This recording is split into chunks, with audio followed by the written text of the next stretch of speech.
Welcome back to We're Having Fun, the podcast where we have fun. I'm Mark. Hi. Hi, I'm Krista. Hey, girl, what up? What's up, bro? We're back for another week, and it's a special weekend today. It's a special weekend today. Just today, because it is your birthday weekend. Yeah. Happy birthday. Stop. Yeah, my birthday was Friday. Happy birthday. We got crazy, celebrated like crazy. It was nuts. Yeah. I baked a cake all weekend. You did. You baked a cake. Oh, goodness. But it was good. But we'll talk about that later. Oh, we will? About the cake? Yes. I thought you were talking about your whole birthday. No. I was like, oh, okay. I didn't do anything. I just, I mean, I like I said, I baked a cake. I went and picked up my dog, and that's about it. And you also got a very interesting gift from somebody. Oh my gosh. Yeah. What did you get? I got a nice little message You got a nice little message. from I try not to laugh. Yeah. From a couple people, really. Yeah, I got a nice message from Max Goop. Yeah. From Thackeray Binks. Yep. The talking cat. Hocus Pocus. It was the best. Oh my gosh. Yeah, so I got a nice little message from Jason Marsden. Yes. The man who you just have a huge crush on all your life. I mean, did I specifically seek out a character that he voices in Skyrim just so I could marry him? Maybe. So yeah. Yep. Actually, two different characters in two different playthroughs. But that's neither here nor there. It was very nice of him, though. I appreciate him sending that over to you. Yeah, it was very sweet. Very cool of him. So, yeah, that was fun. Oh, boy. Yeah. So, Thackeray Binks, finally, he sees you now. Yeah, boy. Well, all right. Any new news we need to go over besides the birthday stuff? I can't think of anything. Yeah, I don't think so. So, all right. Now I closed my notes. No. Okay. So, do we want to just do She-Hulk now? Sure. All right. Well, let's see. It was kind of a shorter episode this week. It was. It was. Or it seemed short. Yeah. I never really looked at what the time was on it. Yeah. And there was no after credit scene either. No after credits. So Yeah. if you're looking for that, or our opinions on that, well, Yeah. sorry, there wasn't one, so we have no opinion. Part of me wonders if they, wanted to make extra episodes, so they kind of just cut one into a little more, cut it into its own little thing, and that's why they didn't have an after credits. I don't know, but they did have a little thing at the end of the episode that maybe that was supposed to be kind of their after credits, but it wasn't. They just put it into the actual episode. Maybe. I don't remember what it was. We'll get to it. Yeah. All right, what happened on this week's episode of She-Hulk? So, by Titania. Oh my gosh. Yeah, at the end of the last episode, we found out that Titania is suing Jen for She-Hulk, the name. She has it copyrighted. Yep, she has copyrighted the name She-Hulk. So a lot of this is just the trial of She-Hulk. Yes, exactly. So yeah, She-Hulk by Titania is a beauty product line. Yeah. That she has created, and it's all kinds of crap. Yeah. A lot of snake oil. Well, snake venom lip plumper and stuff like that. Yep. But, and they even go, Jen and Nikki go to, there's I guess she's having a product launch kind of thing with a meet and greet. And they get up there and Jen's like, you can't do this. You can't take the name. And she's like, I already did it. Yeah. And then, get out of here. Jamila with a very Americanized accent because she's British. So okay. I was she's nailing that accent. I never would have thought she was British just listening to her. Yeah. Yeah. Because I didn't know she was British, and there you go. I guess she did well enough. Yep.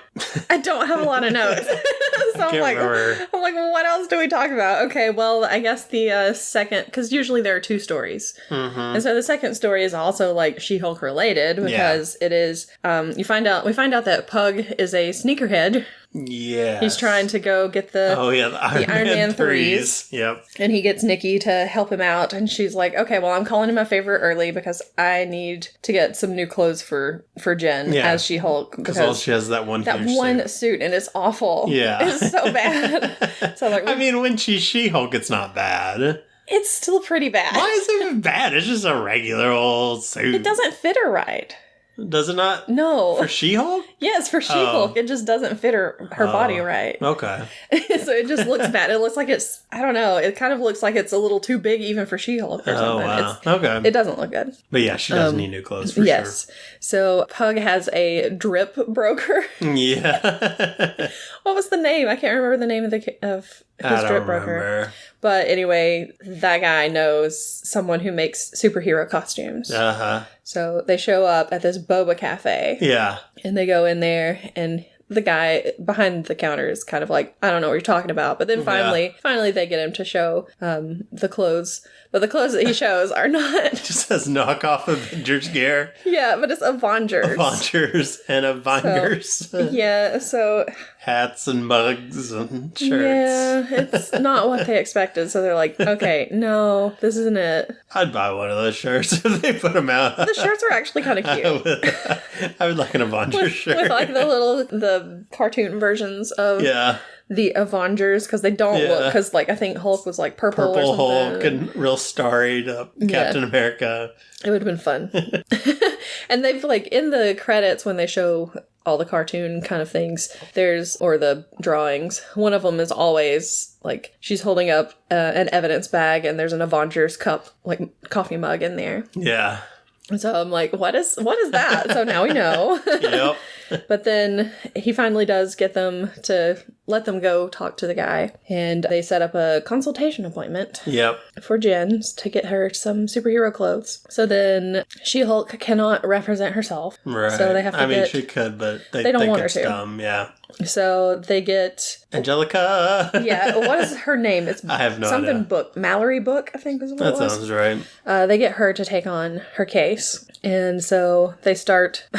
They start the trial, and they're kind of like countersuing, I guess. Yeah, they're countersuing for it. And Titania's lawyer or whatever, his evidence is that She-Hulk Jen did not want to be known as She-Hulk. Right, but she said it coming out of court. Yes, it's not me, never will be. I don't want to be She-Hulk. Yes, and then of course they showed some other evidence. Jen's legal team shows evidence of her saying, yes, I am She-Hulk now. Mm-hmm. And so they don't want to be, but that's who I am. So they need more evidence. So what they do is they find her dates because, of course, yep, she has her dating profile as She-Hulk. Yeah. So that's her using the name She-Hulk as her official name. And her bio was so bad. Oh my gosh. What was it? Mean, green, and straight poured into these jeans? Yeah. Oh my god. How embarrassing would that be? That whole court scene was embarrassing for her because it's just like they have all of her dates that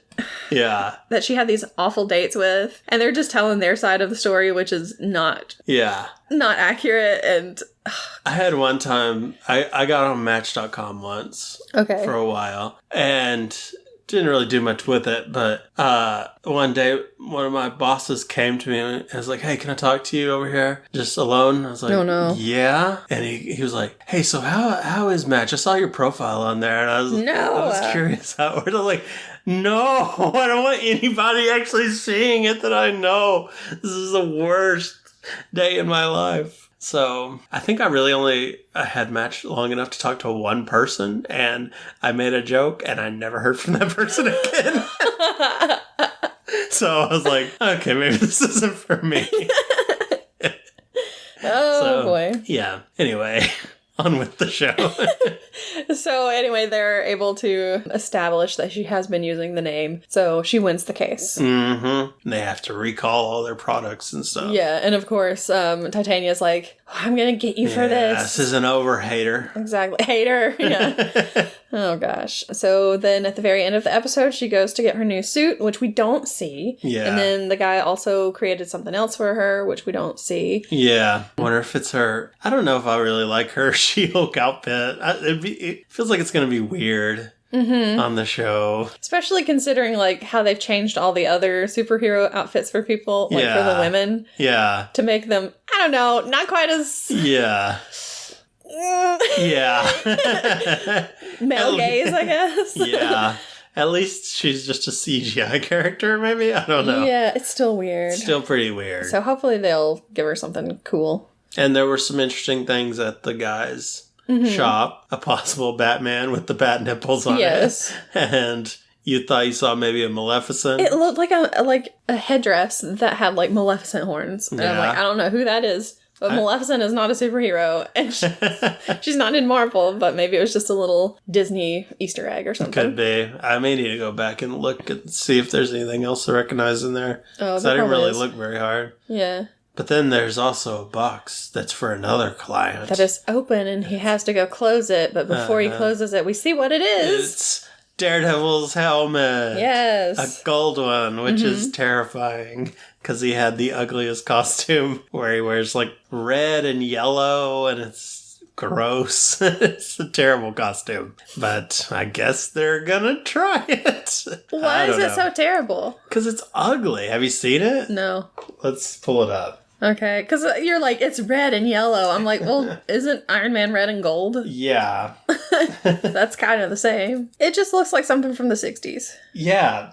Terrible.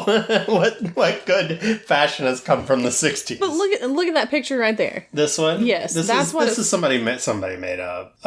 Yeah, if it's just that where it's like the red suit with just a gold helmet. That's not that bad. That's not terrible. See, the color that looks bad. That looks terrible. So, but if it's more just like that, yeah. I'm fine with it. But if it goes full and that huge D, like it's terrible. Yeah. It's bad. Maybe it won't be as bad as you're thinking. Hopefully. We'll see. I mean, they haven't made, like, really, really ugly costumes, have they? No, I don't think so. So, maybe it won't be too bad. Yeah. Like I said, maybe it'll be like that first picture. Yeah. Because you see him in the trailer. Do you? I can't remember. That was him at the very end of the trailer. Oh, was he in the red and yellow? Because people were like, oh my god, it's Daredevil. Yes, I think so. Oh. So that's why I'm not that worried about it. Okay. We'll see. We'll see. Anyway, but yeah, that was the end of it. That's pretty much She-Hulk. Not a whole lot to it. Nope, not really. I was trying to think if there was anything else. Oh, at the very end, when they're showing the drawings, one of them is of Pug and his sneaker collection. Mm-hmm. And so there are different ones for different superheroes and stuff. Yeah. And one of them is Deadpool. Oh, was it? Mm-hmm. Oh, I missed him. So that's like the first nod, I guess, to Deadpool in the official MCU. Well, that's cool. So I thought I saw a Buzz Lightyear maybe in there. That would be weird. There was like a purple, green, and white one. I don't know if that maybe it's not really Hulk. I saw a purple, green, and black one that was supposed to be Hulk, I think. Why would it be black? Because of his black hair. Oh, yeah, that makes sense. Because it was like at the very top of it. I don't know. So, I don't know. We'll see, I guess. Mm-hmm. I don't know. We won't see it. I don't know what that means. I don't either. That's going to come into play later, obviously. Obviously. Well, you never know. You might see Pug just walking around with different shoes, different sneakers. Mm-hmm. I doubt it, but it'd be funny. Would be good. He's got to have one to wear and one to stash. Mm-hmm. So, which is why he wants Nikki to go with him. Because you can only buy one at a time. Exactly. So he wants two. And so he's like, you're going to get the other pair. And she's like, all right. Well, if I do this, I'll have to get a favor from you plus interest. Yeah. But then she goes ahead and asks for her favor and is like, but we're not worrying about interest because I'm doing it now. You're welcome. Exactly. He's like, all right, fine. I like the two of them. Yeah, they're fun. Well, I guess we should move along because who knows how long this is going to take. I'm sorry in advance if I get way too into this. Today's episode is a special request. It is. For her birthday. It is Our Flag Means Death. Yeah. You are absolutely obsessed with this. It's my new favorite thing. It's almost concerning. It is. Yeah. But, yeah. It's HBO series. Mm-hmm. Reese Darby and Taika Waititi. I couldn't remember his name for a second. And the rest. Yeah, there are several. A lot of guest stars. Interesting people. Several comedians and stuff in there. Mm-hmm. It's a... What is it? I'm trying to... It's a farcical telling of the Blackbeard story. There's a term for it. It's a workplace comedy that is set on a pirate ship. Oh, okay. That's what I was trying to get at. Okay. So it's kind of like The Office. Yeah. But with pirates. Yeah. Instead of a paper company. They have the inept boss that runs everything. You know? Exactly. But it's also a romance. It is a romance. Oh, goodness. Yep. It's very cute. I love it a lot. She really, really does. Oh, what's wrong with me? Okay. It's a good show, don't get me wrong. It is. So let's go ahead and get this going. All right, I guess we should start with episode 1. All right, let's go. Here we go. Here we go. I haven't seen this show in a while. Yeah, we watched it like a month or two ago. It was probably back in June or so. We kind of watched it over a few different weeks or a few different weekends. Yeah. So, yeah, it's been a long time since you've seen it. Mm-hmm. It has not been a long time since I've seen it. You've seen it. No. I've seen it several times since then. Yes, I imagine you have. I imagine as soon as I leave here, it just gets turned on. It's not that bad. You're embarrassing me. Oh, goodness. All right, so we start off. It is 1717, the golden age of piracy. Stede Bonnet has left his family to become a pirate on the high seas. His wife is Claudia O'Doherty, who I love. Okay. She's first knew her from Comedy Bang Bang, and then she had like an Australian YouTube series thing where I want to show it to you sometime. It's pretty funny. Okay. She's like a makeup vlogger. Oh my god. But it's in a dystopian time, I guess, is what I'll tell you. I don't want to spoil it. It's interesting. Okay. So anyway, yeah, but it's really funny, and she's really great. She's just funny. I love her. Okay. So, yeah, that is his wife. But we don't really meet her until later. Yeah. But I like her character. Yeah. She starts off, it's like, I don't know if I'm going to like her. But then by the end of the season, it's like, I love her. Which is like most characters. Yeah. It's like, you start off and it's like, they're okay. And then it's like, I love this person. Yeah. Yeah, so we start off, Stede is preparing his crew for their very first pirate raid. And he's giving them a speech and everything. And he's like, some of you will come back and you'll be scarred emotionally and physically and everything. And he's like, so when that happens, what do we do? And they're like, I don't know, bottle it up. And he's like, no, we talk it through. And he's expecting them to say as a crew. And of course, they're just like, oh gosh, this guy. Yeah. So they don't really like him that much. He's a very posh man. Yes. He's not really the stereotypical pirate. No, he's not. Because he's like all dressed up. He's a dandy. He's all dressed up in his finery, and they're just like wearing rags and ropes and everything. Yeah. So they look piratey, and he just does not. Hodor's in this. Hodor's in One it, of the yes. crew. And A couple other people. yes. Do we need to go over his crew? Because we're going to be talking about him. Go ahead. Okay, of course you have Stede. You have he has a scribe named Lucius, and he's basically the only other one other than Stede who can read and write. You have, and he's also very good at like pickpocketing and stuff and relationship advice. And he's an artist. He's a lot of things. He's also probably my favorite character. Then you have Frenchie, who's a musician, so he's always walking around with his lute, and he's played by Joel Fry. He was in Game of Thrones, but I think it was after you stopped watching it. Probably. And he was also in Cruella that we'd covered. Yeah, he was good. I liked him. You have Black Pete, who thinks he's a much better pirate than he actually is. Yeah, he at least talks a big game. He acts like he was like Blackbeard's right-hand man. Yeah. And no, he never sailed with Blackbeard. You have Jim, who is really good with knives. You have Oluwande, who's like the nicest person on the ship and Jim's best friend. You have Buttons, who is the navigator, and he's the bird guy because he's always got like a seagull with him. The seagull's name is Carl, by the way. And he's possibly a cannibal. one really knows, but he brings up eating people a lot, and he has some like really sharp teeth that he pulls out at certain points. Yeah. You have Roach, who is the cook and surgeon, so if anybody gets injured, he either sews them up or amputates. It's a good combo. Exactly. You've got the Swede, who doesn't have a name, he's just Swede. And don't really know much about him, he's kind of dumb though. Yeah. And then you've got Hodor as Wee John Feeney, who's like the biggest guy on the ship. Mm-hmm. And he's kind of a pyromaniac, but they don't really get into it too much. But occasionally he's like, can we burn it? So that's the crew. That's the crew. So they go off for their first raid. It is a very small boat, 2 fishermen in it.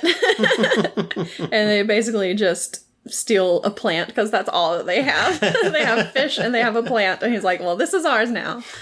And as they're leaving, he's like, good luck with your fishing. Like, he's so polite about it. Yeah, it's ridiculous. So after the raid, they're talking about how it was kind of stupid and everything, and they don't even have a flag. So he's like, well, we'll make flags. So he sets them off to make some flags. Yeah, big crafting competition. Yeah, to see who can make the best flag. Whoever makes the best flag, that's the one that they'll choose, and they'll fly it and everything. So he walks away, and they're like, immediately they're like, okay, we got a mutiny. We got to get rid of this guy. He's terrible. He's an awful captain. And Buttons overhears them, and he tells the captain. And so they see a ship out in the distance, and he's like, well, maybe we could go after that ship, because it's a bigger ship. So they're like, all right, sounds good. So, and one of the reasons, some of them don't really want to mutiny, and one of the reasons they don't is because he reads them stories at night. Yeah, and he does the voices. And they're like, nobody else can read. And do the voices. Because they're like, well, Lucius can read. And they're like, yeah, but can he do the voices? And he tries to do the voice, and they're like, oh, that was awful. So yeah, he's been reading Pinocchio to them. Yeah.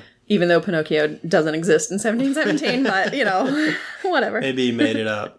Maybe he's the original one. Maybe. So they tell him, Buttons and Steed show up, and they're like, all right, we're going to go after that boat, that big ship out there. So they're like, all right, we got to get ready because we're going to be raiding this big ship. They start, like, chopping, there's, like, a watermelon, like, chop the watermelon, and they're getting all their weapons and everything ready. And Steed has this flashback of when he was a little kid, and his dad killed a goose in front of him. And his kid is played by Rhys Darby's actual kid. Makes sense. Yep. And his dad is kind of the worst. Yeah. He's real tough on him. Yeah, he's real tough on him. He's like, you're soft, you're a disappointment to me, basically. You're just a little rich boy, and that's all you'll ever be. So he just has a panic attack. Yeah. And Jim and Oluwande come in to his cabin, and he's like, can you give me some pointers, since I haven't really been in a fight in a long time? And it's like, Steed, you've probably never been in a fight. What are you talking about? Yeah. So they're like, okay, well, you can do this. And Jim's doing all his nice knife work and everything. And it's like, okay, that's pretty cool. But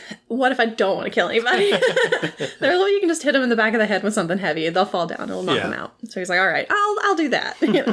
So they get a warning shot from the ship because it's in range now, and it's an English Navy vessel. Yeah. It's like, oh, this is terrible. It's not a good one to go after. No, it's not. For one of your first raids. Exactly. So the captain on the other ship sees Steed on there and recognizes him. Yeah. And so he asks permission to board, and Steed's like, sure. So he dresses up all the crew in, like, his fancy clothing. Yeah. Because he's trying to make them look like not pirates. Right. They're just fancy people on a ship. Yep, exactly. Just sailing the seas together. You know how it is. As you do. So he gets, the captain comes aboard with some of his guys, and he's basically talking about how he went to school with Steed, and they were always making Steed do these awful things. It was like, do you remember that time when we did this to you? And it's like, they were his bullies, basically. Yeah, definitely. They were the worst. And he's like, yeah, I remember that. It was terrible, Yeah. So he's like, well, why don't you just take me on a tour of your ship? So he walks him around and shows him his captain's quarters, and he has a library on board because Steed loves books. Yes, he does. And he's like, well, this is impractical, and just laughs at everything. He's like, this is really stupid. Why would you do this? And he's like, oh, and I heard that you left your family and became a pirate. And he's just laughing at him a lot. Yeah. And so Steed, like, grabs this whale statue thing. It's a paperweight. Oh, yeah. And because he's like, oh, I'm gonna knock the crap out of this guy. But he doesn't yet. So in the other room, the Navy men find the flags that they have made. Yeah. And they start making fun of them.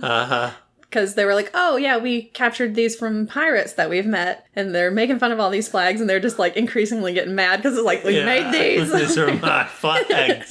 So, they don't take it well, and a big fight breaks out. Yeah. And they hear it in the other room. So the captain's like, oh, we're being attacked. And he draws his sword and he's like, come on, let's go. And Steed's like, oh, maybe we should wait it out. You know, he's like, oh, you were always a coward and you're still a coward. So he's about to walk out and Steed just smacks him on the back of the head with that paperweight and he falls over.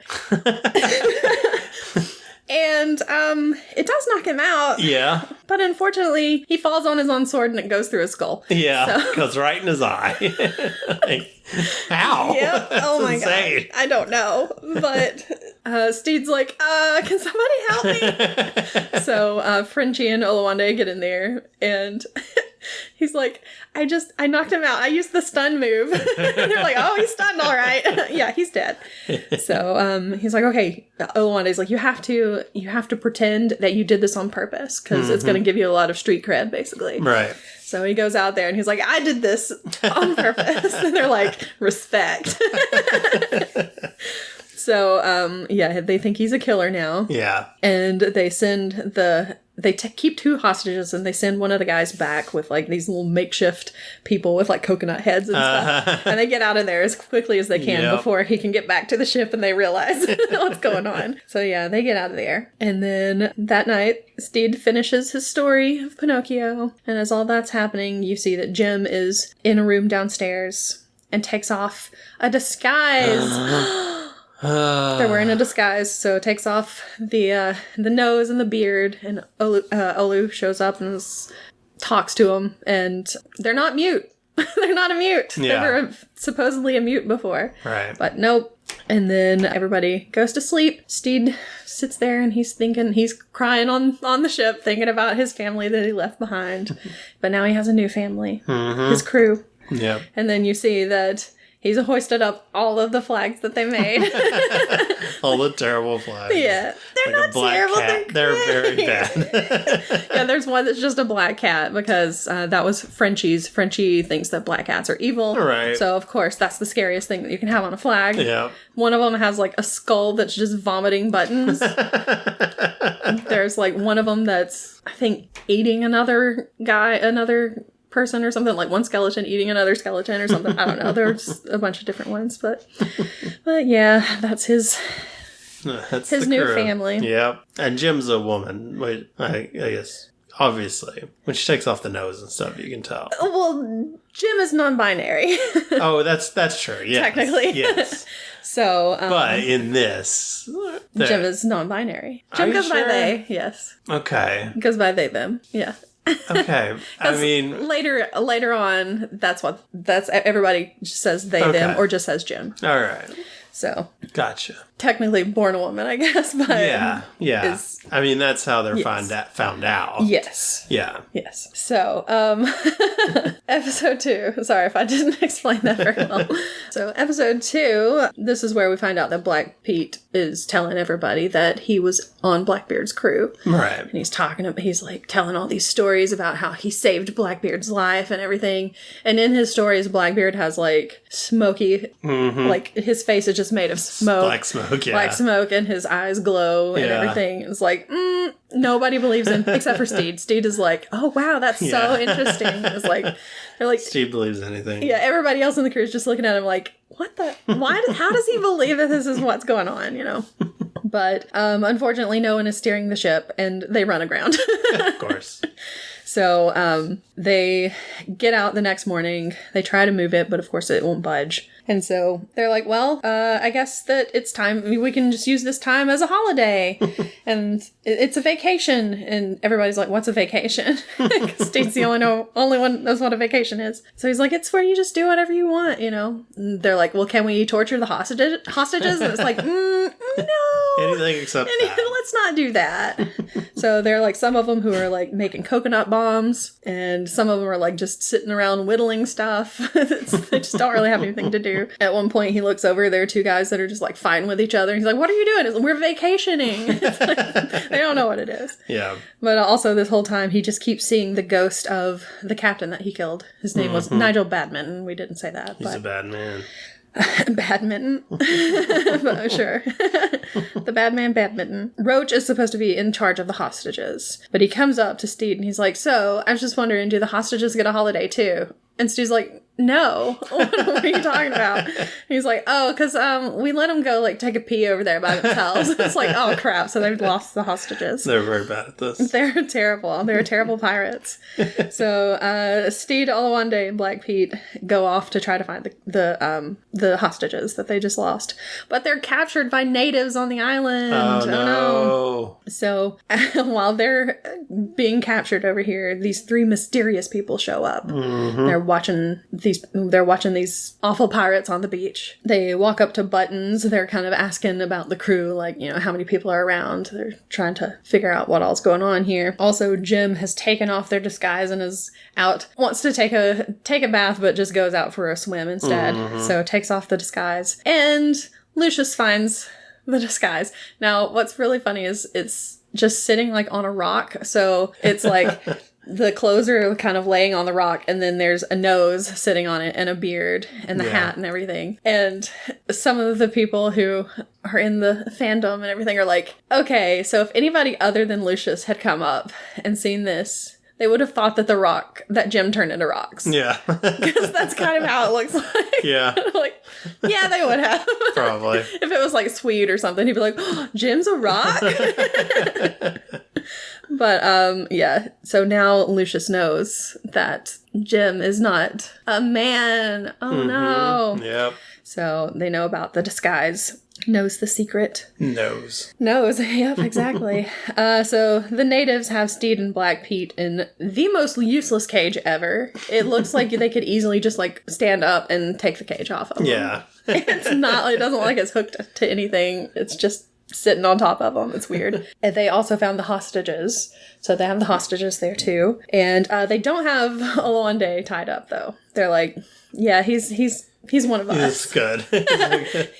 Because he's not a light skin. Because the light skins keep killing the natives, and they're like, fool us once, shame on, what is it? Fool me once, shame on you. Okay, so they're like, fool us once, shame on them, fool us 8 times. It's like, oh my gosh, how many times have they been... These colonizers showed up and killed the natives.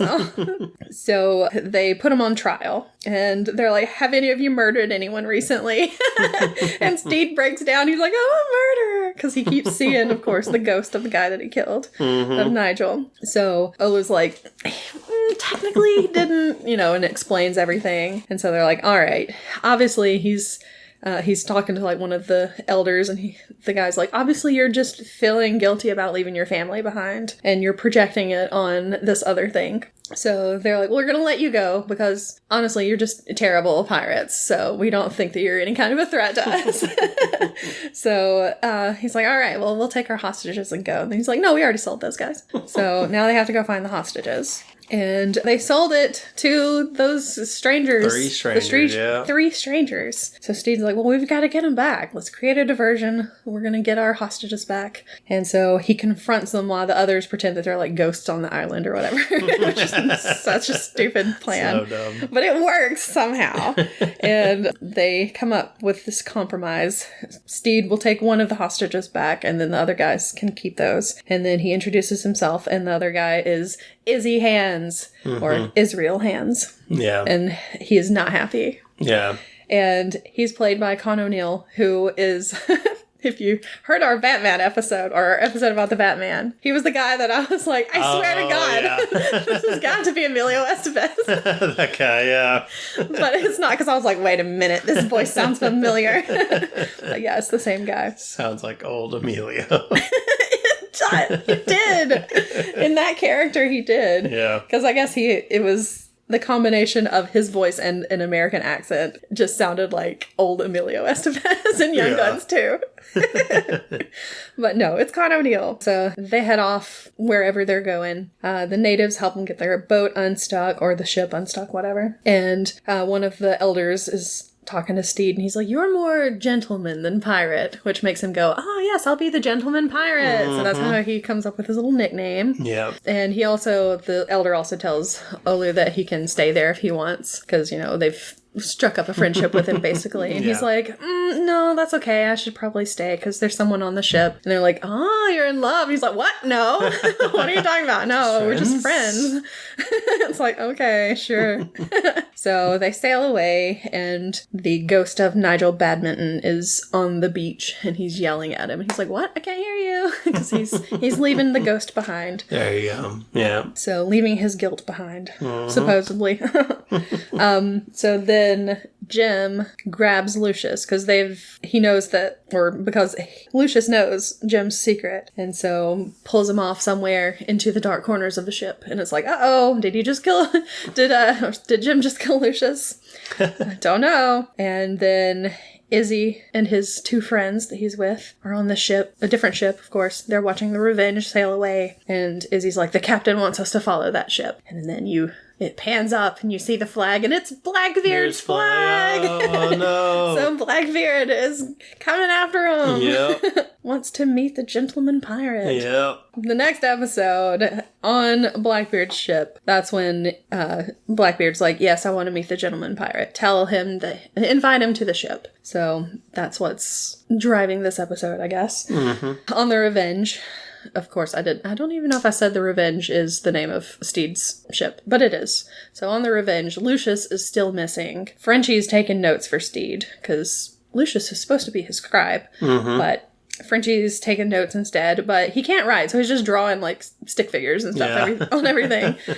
So he's like, oh, well, I mean, I guess this is good enough until we can get Lucius back. And he's like, so what are we going to do with that last hostage that we have? And Steed's like, wait, what? Oh my God, we do still have a hostage. So they go up there. The guy's like sunburnt and everything. Yeah. It's like, oh, this poor guy.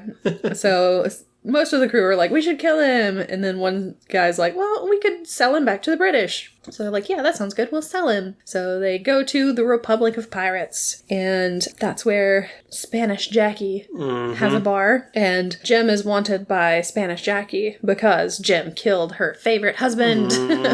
So we find out that Jem has been keeping Lucius in a chest and lets him out finally. And he's like, nope, you gotta go back in there. I don't want to look at you anymore. And Steed happens to walk by at that time and is like, oh, there you are. So he does get out. He's like, it's okay. I won't tell anybody. I won't tell your secret. So they go to the Republic of Pirates. Steed and Lucius are dressed all in white. It's like, why? So, of course, immediately, Lucius gets blood all over himself because some guy who's been, like, puking blood just has blood all on his hands and just walks up and just lays his hands on Lucius and just all the way down the front. So, anyway, Steed's walking around yelling out, man for sale! He's like, someone buy my booty! Check out the booty I'm hawking! It's like, oh my gosh, Steed, no! So, of course, someone thinks that he's prostituting himself. Yep. And he's like, how dare you? How dare you think I'm doing? No, that's not what I'm doing. But anyway, so the crew, of course, hears him yelling out man for sale and is like, I think we should maybe go this way, as far away as we can from what's happening here. So we don't see them again for a while. Jem sees a wanted poster with their name on it and is like, 50 doubloons? That's how much, that's how much they're asking for. So very, very mad about it. Yeah. So they're heading off to Jackie's bar because when Jem killed the guy, the husband, they left their knife behind, the family dagger. And so they want to get that back. Right. So they head to Jackie's bar. And, of course, Olu's with him. Or them. Then Lucius and Steed are also like, oh, well, let's go in here, too. Maybe somebody in here will buy this hostage from us. So Lucius has to announce Steed when he comes in. So he's like, he just looks like he does not want to be there. Yeah. He's like, please welcome. He's like, the brigand of Barbados. The cream of the Caribbean. The gentleman pirate. And then Steed just walks out and he's like, hi all. And then he does this little thing, which cracks me up every time. Where he's like, I may be landed gentry, but I'm thrilled to be granted entry. It's like, Steed, what is wrong with you? No, these are pirates. They don't care. So anyway, of course, Lucius gets a drink thrown right at him even after he just took his jacket off that had the blood all on it, and now, so he's got drinks all on the rest of him, of course. So Jackie sees Olu one day and waves him over, because we find out that Olu convinced her to hire a waitress. And that waitress is the one who killed her husband. So, it was Jim. The waitress was Bonifacia Jimenez, which is Jim. And it's played by Leslie Jones, by the way. Yes, Spanish Jackie is Leslie Jones. The bartender is Fred Armisen. Yes, the bartender Geraldo, who is one of Jackie's husbands. Because Jackie has like 18 husbands or something like that. But the guy that Jim killed was her favorite. Her favorite husband. Yes, so... She's like, I know that you two were friends or whatever, and you left together, so what is going on? And Olu's like, well, I killed her, it's fine, you know, she's dead. And I guess she kind of believes, but probably not. Yeah. So, anyway, Steed is like, all right, let's get some drinks. So they go up to the bartender, Fred Armisen, and they're like, what kind of drinks do you have in this establishment? They ask for wine, I think. He's like, we don't have wine. We're all out of wine. And so he's like, you can have any of these drinks here. And it's like all of these jars of like gross looking stuff. And then there's this one big jar in front that you can't see what's in it, but you can just see like green colored water, it looks like. And he's like, we'll have that, 2 of those. And so they take it and drink it. And then he's like, it's juice from the nose jar. Because apparently Jackie cuts noses off of people she hates and puts them in a jar. Ugh, so gross. Lucius, like the whole scene, he's just in the background gagging. And honestly, yes. Yeah. Makes sense. So while they're standing there, Izzy shows up and he's like, my boss wants to meet you. Except for it's little, it sounds different. My boss wants, that's not it either. Voice. My boss wants to meet you. Yeah, exactly. I can sometimes do the Izzy voice, but most of the time I cannot. It's very unique. So Steed's like, you can tell your boss that he can go suck eggs in hell. And he's like, okay, because he doesn't realize that Izzy works for Blackbeard. Oh my gosh. So Izzy's like, all right, I'll tell him he said that, and just walks off. So Jim goes to try to get the dagger back, and Jackie catches them trying to steal it. And of course Jackie's like, well, you know, I've got room for another husband or whatever, and starts like flirting with Jim. And then meanwhile Steed is trying to sell this hostage, and a fight breaks out about it, which means during the fight, of course, the nose jar gets knocked over and breaks. So Jackie's gonna cut off Steed's nose for his new jar, or for the new jar, or whatever, for Jackie's new jar. But Geraldo's like, you might not want to do that, because Izzy was in here earlier, Blackbeard is looking for him. And so she lets Steed go and just bans him from the bar instead. So they head out. Then Izzy goes back to Blackbeard and tells him what Steed said. And Blackbeard's like, does he know who I am? And he's like, oh yeah, he knows. Izzy did not say Blackbeard at all. This little liar. Yeah. This is like the first point where I'm like, all right, Izzy, you're on thin ice, buddy. Which is gonna happen through like the rest of the show. So Steed, now that he can't try to sell the hostage in the bar, he walks out. Some guy comes up and is like, I heard you were selling an Englishman. I'll buy him off of you for parts. And he's like, oh, okay. And the hostage is just sitting there like, no, what? No, don't do that.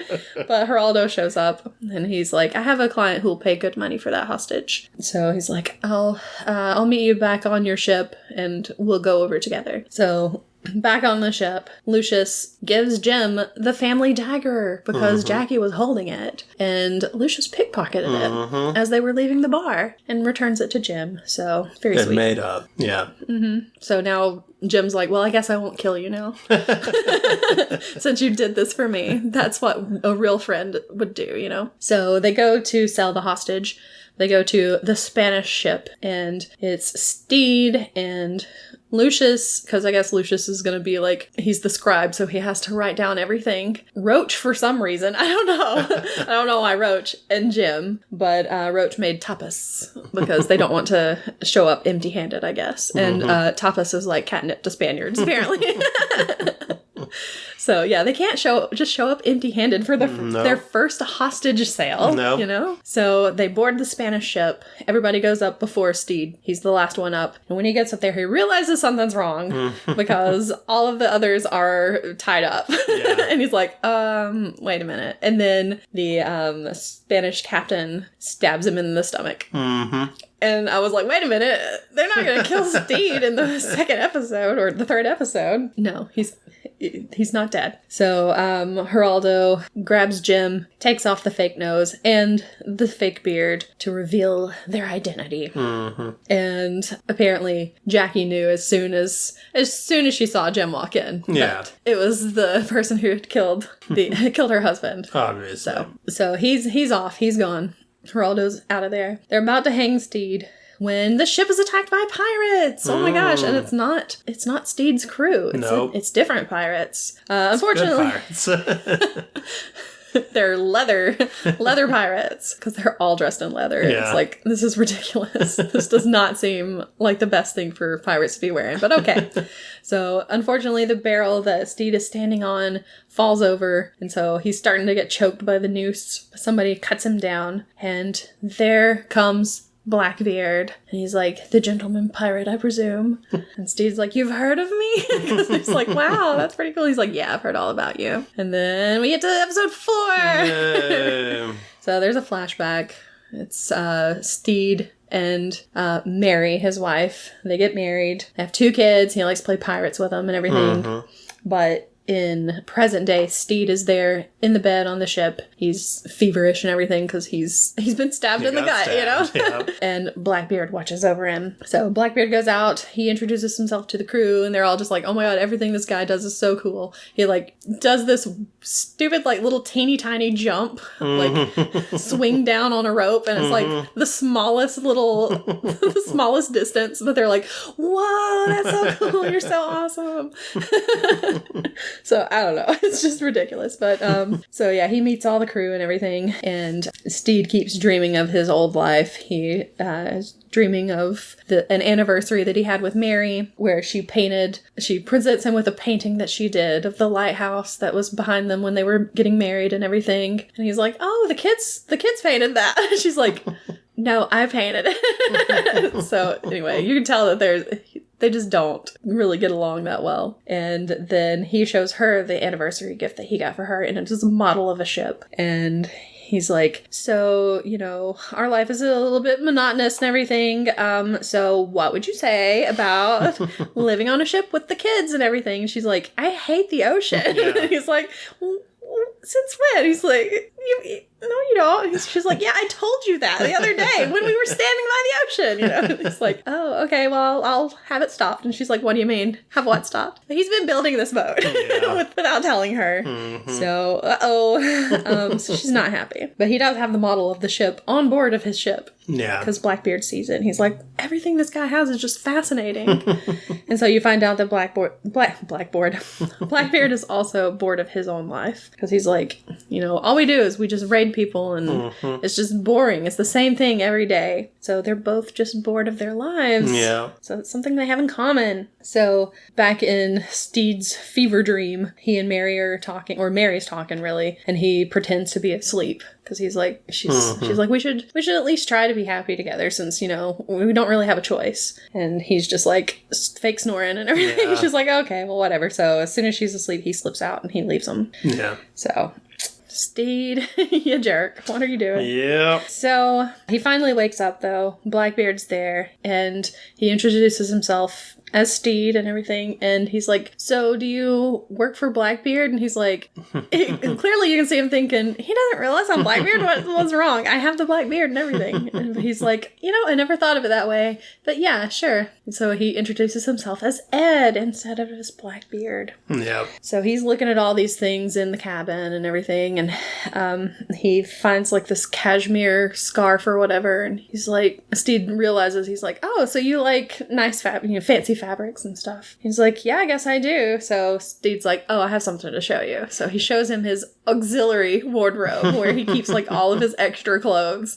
And Blackbeard's just like, what is happening? It's like, this is so cool. What is this guy's deal, you know? So, of course, Izzy comes in looking for Blackbeard. And he's like, Ed, are you in here? And Steed looks at Ed and he's like, is that Blackbeard? And he's like, no, I'm Blackbeard. And he does this like shocked look, you know, so cute.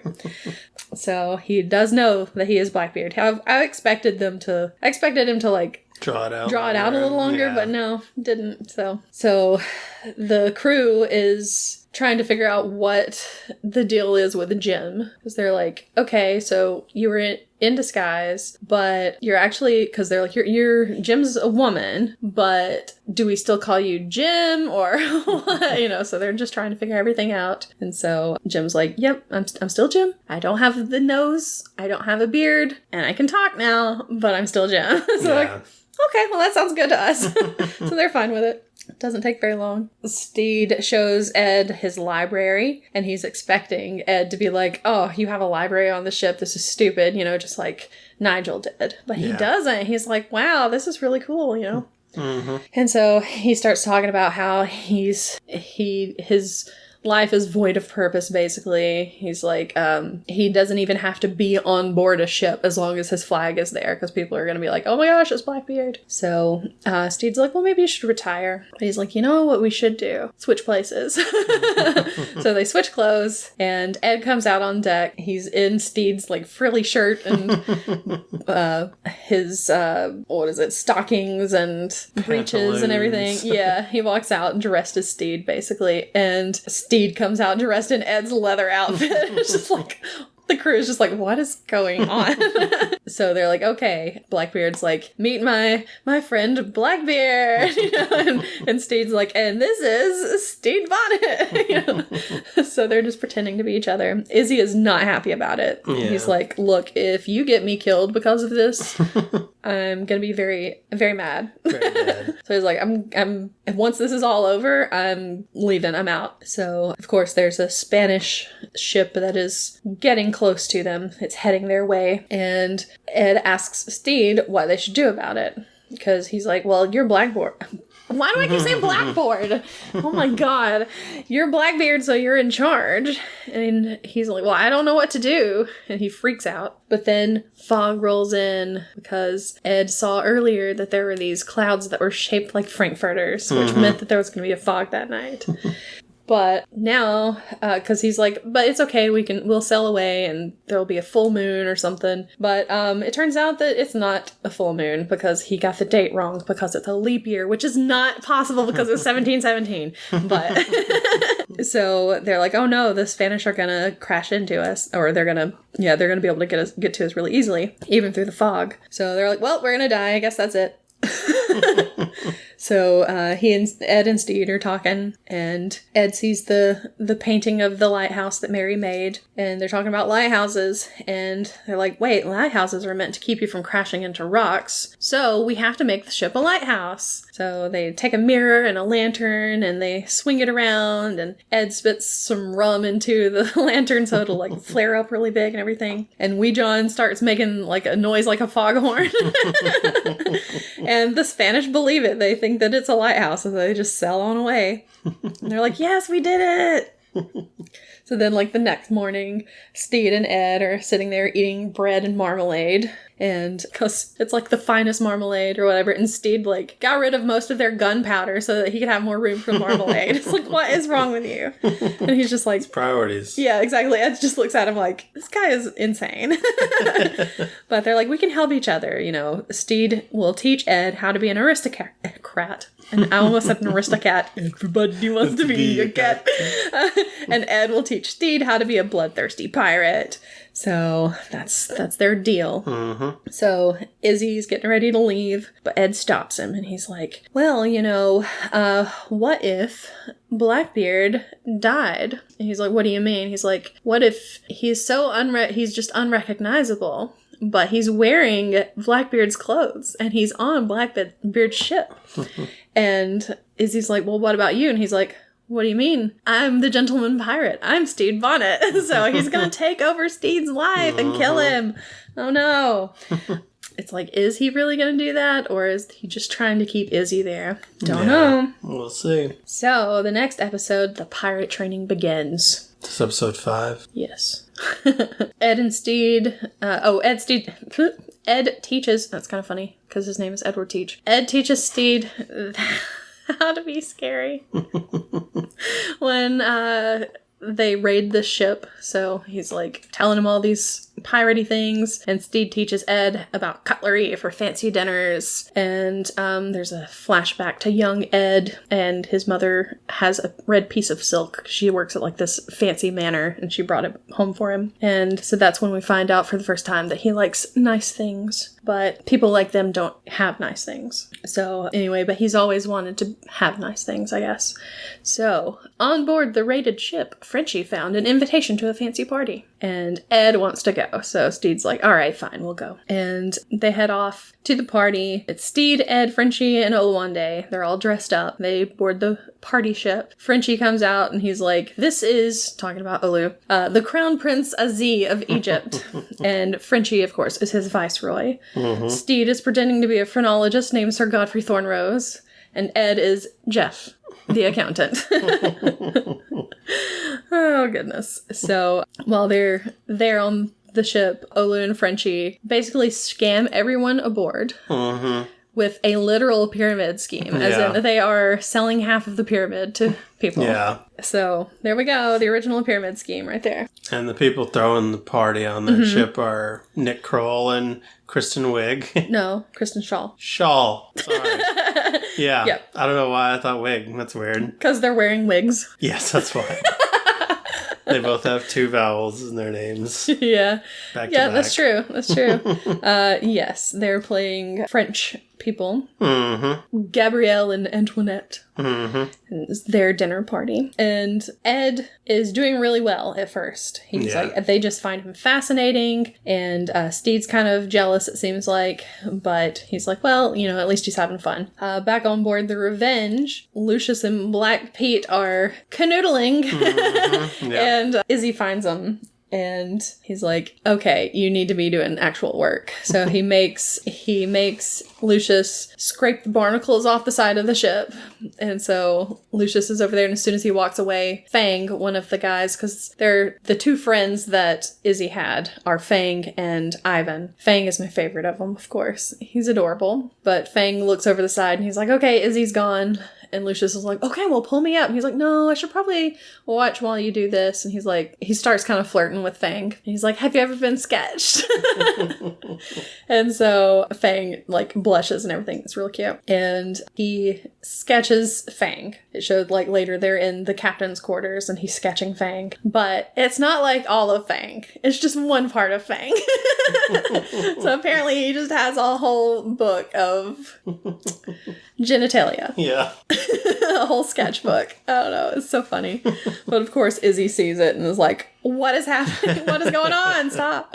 Yeah. So back at the dinner party, it is time for actual dinner. And also I forgot to say that Fang, while he's being sketched, tells that Izzy has a nickname, Izzy the Spewer, because one time he got really sick on board and just vomited everywhere. But it's a secret. So anyway, at the dinner party, it is actually dinner time, and Ed, of course, fumbles the cutlery and everything. He doesn't know what he's supposed to be doing, and Steed's not around to help, and they start being very passive aggressive toward him. Because that's what the aristocracy have. Instead of, like, knives and stuff, they use their words to hurt you.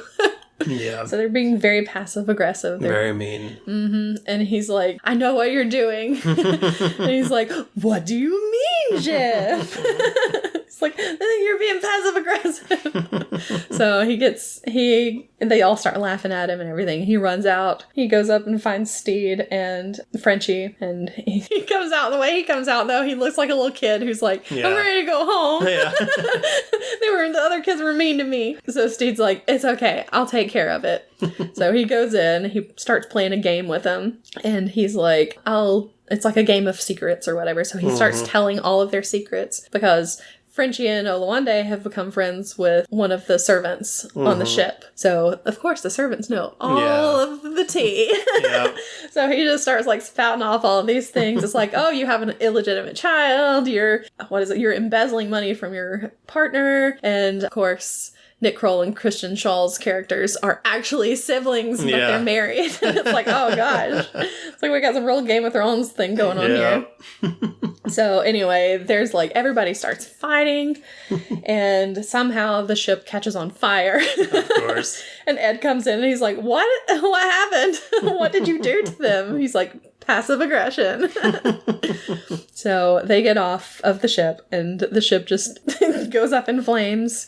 Oluwande gave all the money that they made on board to the servants, who took the only other rowboat away. So, of course, they're like, we should try a scheme kind of like that, but maybe I'll pretend to be a Nigerian prince. So here we go. We got the Nigerian prince scam also. All from that one little party. Mm-hmm. So, also, Izzy comes up to Lucius and is, I guess, kind of trying to shame him, because he's like, oh, you've been a proper little seductress. You know, you've just been seducing everybody on board. And he's like, what would Black Pete say about this? And so Lucius is like, hey, Pete, I drew Fang naked. And he's like, oh, nice. He's like, see, we don't own each other.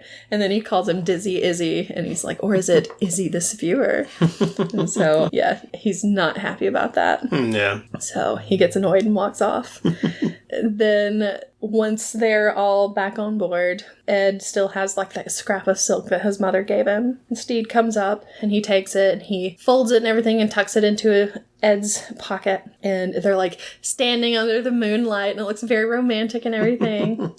And then they kind of start leaning toward each other, but then they're like, okay, well, good night. And then they walk off and look back at each other as they're walking away. It's like, oh, it was so close. So now he's like, okay, here we go. Romance is coming. Then back in England, King George is there on his throne and he's looking at a bloody cat flag. He's like, what in the world is that? And so it's Admiral Badminton, the twin brother of Nigel, the guy that Steed killed, and he wants revenge for his brother's death. So he's coming for Steed. Mm-hmm. So then the next episode, Ed teaches Steed how to sword fight, and he wants to show him an advanced move, and he's like, stab me. So he's like, that doesn't seem like a good idea. He's like, no, do it. And he's like, I'm not gonna stab you. He's like, you're gonna stab me or I'm gonna shoot you in the head, basically. So he stabs him, and it doesn't kill Ed because he stabbed him on the left side, missing all of the vital organs. And he's like, what about the liver? And he's like, nobody knows what that does anyway. So he starts pulling the sword out, and they start making these noises. And Izzy overhears it, and he's like, oh God, what is happening? So, yep, it sounds like they're doing something other than pulling a sword out of somebody's stomach. So they're telling ghost stories and stuff later, and Steed starts telling this scary story about a guy who has a hook for a head. It's like, at first I thought he was saying, at first I thought he was saying for a hand, but no, it's for a head, because somebody's like, how does he eat? And it's like, it doesn't matter. And they're like, how does he kiss? And he's like, nobody likes him, nobody wants to kiss him. It's like, okay. Like, that's just not very scary. And so Blackbeard tells them about the Kraken and the night that it killed his dad. So they're like, one day I'll show you how to put the fear of God in other sailors. So early one morning, Steed is in bed and Buttons arrives and he's like, there's witchery afoot. So they go out on deck. It's foggy. The whole crew's there. Blackbeard just starts like appearing in different places on the ship. And I'm still like, how did he do this? This makes no sense. Because like first he's over here. Then he's like way back on the other side of the ship. Then he's somewhere else. Buttons ends up biting Lucius's finger because he thought he was a demon. And then there's like fireworks and everything. Blackbeard's on a wire suspended from the sail. And it's very dramatic. And the Swede gets scared and jumps overboard. So Blackbeard's like, oh, wait a minute. Stop. We've got a man overboard. We gotta stop this. So he's like, it was all a ruse. It was... I'm like, how am I going to explain this without saying the word? I guess I could just say the art of effery. Because... That's what it is. Or the Theatrics of Fear, or Theater of Fear. So that's how he scares all the other people. Which is funny because, you know, in real life, they say that Blackbeard put, like, fuses in his beard and would light them so he would have, like, smoke coming out of his beard and everything. Don't know if it was actually true, but it's what I've heard. So now that he's demonstrated all of that, Izzy tries to get him down, but he gets mad at him instead and walks off. So Blackbeard goes to find Izzy, and he's like, okay, you have a no pets policy on board your ships. This is what Izzy's telling him. And you've been treating Steed like he's your pet, so it's time to kill Steed and send him to doggy heaven. So they're like, okay, I don't want to, but I'll do it, because, you know, he said he would. So they're going to do their theatrics the next night, because there's a Dutch merchant ship that is on the horizon, and Ed is going to kill Steed while he's doing something that he loves. So they start rehearsing. Lucius has his finger is like all infected and stuff. He passes out. Roach tries to chop it off, but he wakes up and runs away. So he's just like hiding from people, I guess, so that he doesn't have to deal with having his finger amputated. Izzy shows up in Steed's cabin and tells him that Ed adores him, and that if he goes through with doing the theatrics and everything, that it'll make Ed happy. And so Steed's like, all right, fine, we'll go back to rehearsals. They have this whole idea of what they're gonna do. He's got this great idea for finale, and then Frenchie shows up and tells Ed to take his seat where he can watch the whole show, because they're just gonna like have the Dutch merchants come onto their boat somehow and do their theatrics there. It's real weird. So the Dutch show up. They think that the ship's abandoned, so they get on there. And then there's like people dressed like ghosts. Frenchie's painted green, pretending to be a witch. Wee John's dressed like a cat. He's like the black cat of death. And Steed comes in to where Ed is waiting. He's like, everything's going really well. And Ed's like got his dagger. He's ready to kill Steed. And Buttons, they come in. Buttons is there pretending to eat a guy, because of course he is, because he's a cannibal. Secret cannibal. Jem's behind a curtain, stabbing a dummy, pretending that like these sausages are entrails. And then Ed is he's about to stab Steed, and Lucius walks in, and he cuts off his own finger, and it is not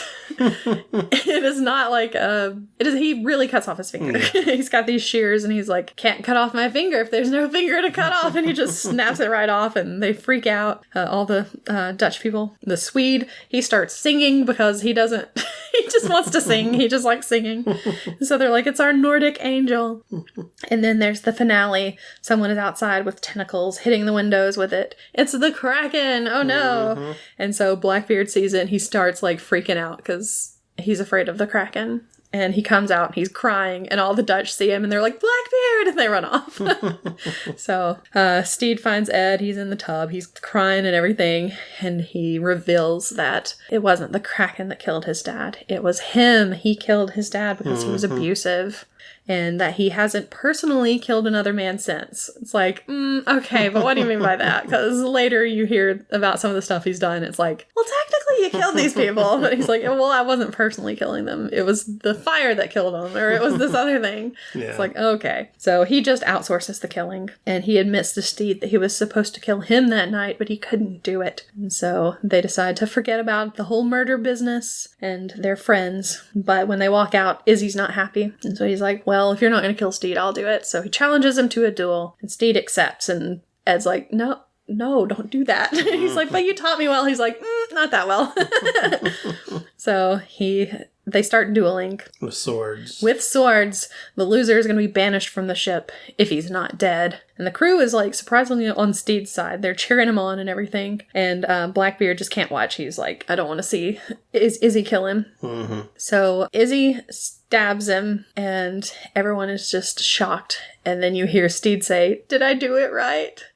Missed all the important bits, because he took that lesson he learned from Ed, and of course he maneuvered so that it would stab him right where it was supposed to. Mm-hmm. So Ed's surprised that he's alive, and Izzy tries to pull the sword out, because when he stabbed him, it went through the mast of the ship. The mast is made of the finest cherry wood from Brazil, and it won't come out. And so the handle breaks off of the sword, which means his sword is inoperable, and Steed wins the duel. So Izzy is banished from the ship, and Roach made him a sandwich and throws it to him while he's in his little dinghy, and it just bounces off of his head and falls in the water. Which always makes me laugh. I made you a sandwich. Smack. So Izzy rows off, and they have Lucius's finger, which they commit to the sea. They have a little ceremony for it. And then Black Pete comes up to Lucius after, and he's talking to him, telling him he's happy he didn't die, and that he thought that he would lose him, and he didn't like that. And so he whittled him a finger, and he gives it to Lucius. He's like, you may not like it, and, you don't have to wear it if you don't want to. And so Lucius kisses him, and he says that he loves it, and so he wears it for the rest of the series. So, of course, Steed is still, pinned to the mast. He's been there I don't know how long. But he's like, can somebody, help me? So Izzy goes to the Republic of Pirate. He meets Republic of Pirates. He meets up with Spanish Jackie. He's there for revenge. He's going to get Steed back. So then the next episode, Roach comes up while they're drinking their morning tea and tells Steed that they have an emergency. They're out of oranges and they need to resupply because the Swede already has scurvy. And Steed is like, well, why don't we have any oranges? And Roach is like, well, you made me make that cake with 40 orange glaze. And so that's why we don't have any. So Steed is the worst because he's like, oh, okay, well, maybe if somebody was better at food management, this wouldn't have happened. And he's like, besides, that cake barely even tasted of oranges. And Roach is like, what? Excuse me? So they're near to St. Augustine.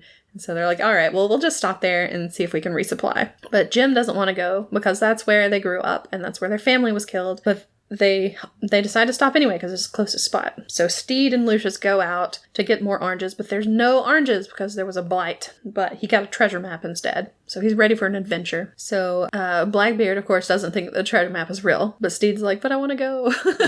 So they do. So he gets dressed up and he's in this adventurer's outfit, which is this little khaki number. I don't know. It's doesn't look like anything that someone would wear in 1717, but it's really funny. And Jim, Oluwande, Frenchie, Black Pete, Roach, and Wee John head out to look for oranges. Olu and Jim start talking. He wishes that Jim would open up like a real friend. So Jim's like, well, my favorite color is teal. So he's like, I don't even know you. So they find an orange tree. The other guys find an orange tree. And Jim's like, stop, you can't take those oranges. And Black Pete is like, what? Because it's at a church. And he picks one of the oranges and he's like, what are they? Christ oranges. I'm like, what in the world? But a knife comes out of nowhere and pins the orange to a tree. And it's Jim's Nana. She's a nun and she invites them in for cake. And she gets the guys to fix her wall in exchange for oranges. And she talks to Jim and Oluwande and everything. And Nana really likes Olu. She's like, oh, is this your husband? And in Spanish. And Jim's like, he can speak Spanish. But Steed, Ed, and Lucius go out looking for the buried treasure. Blackbeard tries to hide his face as they're going through town because he's like, oh my god, if anybody sees me doing this, they're gonna be like, oh, what has happened to Blackbeard? He's having a terrible time. There are flies and mosquitoes everywhere. Nature hates him. He's starving. At one point, Lucius he's like, oh, I think I swallowed a bug. And he's like, well, at least you got lunch. But Steed is having a great time. He's finding moths. He's just looking at everything. He's like, this is great. But he's like, you just don't know how to relax, Ed. And Ed's like, I know how to relax. So he leans up against this tree to show him. He's like, see, I'm relaxing. And then a snake falls on him, of course. And he beats it to death. He's tenderizing it basically. And they cook it over fire. So at least they have food now. So I guess that was going to make Blackbeard happy. So they have this little thing, this little exchange where Blackbeard's talking about maybe he'll be a chef since he was so good at tenderizing that snake. And he'll own his own bar and grill. Blackbeard's Bar and Grill and other delicacies and delights and fishing equipment. And Steed's like, well, can I come to your restaurant? He's like, well, we'll see. It's going to be really crowded, though. He's like, well, I'll come on a Monday. He's like, yeah, that might work. And so they just have this little thing, and Lucius is staring at him the whole time. And then Steed realizes Ed has a little bit of food in his beard, and so he's trying to get it. Instead, Steed's like, no, let me just get it for you. And Lucius is like, oh my god, this is happening.